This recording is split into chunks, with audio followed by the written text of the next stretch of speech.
It's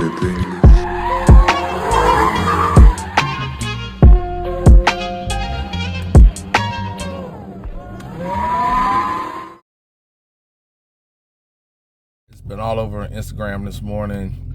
The fatal crash in New York, in the Bronx, of 300, must have been an S to begin with, and they swapped the Hellcat motor into it. And they was out having fun with it. They were taping their donuts and all that stuff, doing a little takeover style stuff with it before the crash. And then at some point, they ended up smacking into the front of a big rig at the corner of Bryant and VL. Now, I live in LA, so I don't know this area at all, but we're going to go ahead and take a look. You can easily look it up on Google Earth, Google Maps. We're going to zoom in. And it's the corner where everything went down. Now, apparently when the Google Earth truck was coming through, there was a big rig going the other way, so we can't see the final point of that crash. But if we zoom around a little bit, okay, the truck's gone. See where that black GMC is sitting right there? That's where he ended up, okay? So, we're going to recreate this crash, assuming that there's a big rig truck parked right there, and it took major front end damage across the front of it. Even on the little video, we saw like a red fluid all over the ground. It wasn't blood. That was probably radiator fluid or transmission fluid from the big rig, all which would be in the front nose area running through the radiators. It looks to me, the way this street looks, that 300 was probably coming down this street. She got a long, smooth straightaway. They say that they come through here and race at night anyway and just go fast. I mean, you know, you got a 300 with a freshly swapped Hellcat engine in it. You're going to take it out. You're going to want to run it, right? So here they come. This is my best accident analysis that I can come up with. They coming from down here, high speed, right? Hellcat speed, and lose it. Now, this road look like it's probably dusty, dirty, full of all kind of oil, grease, dust, dirt, debris, glass, screws, anything you can imagine. It's probably small on this road. This road is not a prepped racetrack. So if you coming through here at high speed in a Hellcat on some regular ass street tires, and you go ahead and punch it, you could easily swing that ass end around. Now, if they're coming this way and at some point lose control and get sideways, come flying through here. Now, they may have either been trying to make this turn, which I can't imagine trying to make that turn in the dark, because ain't no light. I mean, you know, at the speed you're traveling, I can't see you trying to make that turn, but they could have.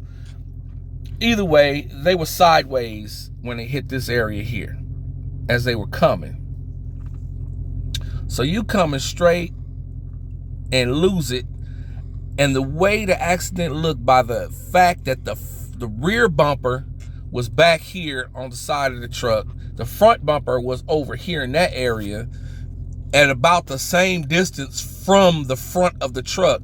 I'm assuming that they basically T-boned themselves on the front of that truck. Let me see here. Let's get in a little closer. So, like I said, the big rig was sitting like right here. They ended up right here where this black GMC is, but facing the other way, of course. So if they came and smashed right into the front of this truck, dead sideways at a 90-degree angle, I could see the back bumper flying off and going and ending up about halfway back, almost to the back. Actually, it was under the rear duals of that truck. The back bumper was stuck back there. The front bumper was over here, about the same distance back, so it snapped. They both probably snapped off the car at the same time of impact, because you look at the 300 and the body of the 300 where the passengers sit took the whole force. So if the 300 comes through here sideways smacks into the front of that truck. The back bumper goes flying. Now, the front end of the car, the front right fender, seemed to not have any damage whatsoever. So I'm thinking they hit right at the passenger compartment, and that would cause the car to start spinning, because the motor, the big fat heavy Hellcat motor, would probably want to keep going along the side of that truck. So it spins the car sideways, flops it up here onto the curb, and they said it hit this wall before it came to a stop, this wall right here. So by the time it hit this curb, flopped up, maybe spun 90 degrees, the front bumper ends up there, back bumper is over here, the passenger compartment, passenger side seats are completely crushed into the possibly, I mean, when you hit that sideways, you hit that impact, if the driver and the person behind the driver wearing their seatbelts, they might not have been too horribly torn up. But the people sitting on the passenger side of the car are completely gone. Those got to be the two people that died, the 15-year-old girl and the 17-year-old boy. And it was another 23-year-old male driving possibly, and there was a 17-year-old girl possibly behind him. I'm not sure at this point, but I can see how that would have happened. And that car spun out, ended up right where that a black GMC truck is. Then everybody comes running down. The latest video from Loud Labs, they show everybody running down to see it, and assume that they were standing there on the street somewhere watching them go by at high speed, testing it out. Maybe it was giving rides, I don't know.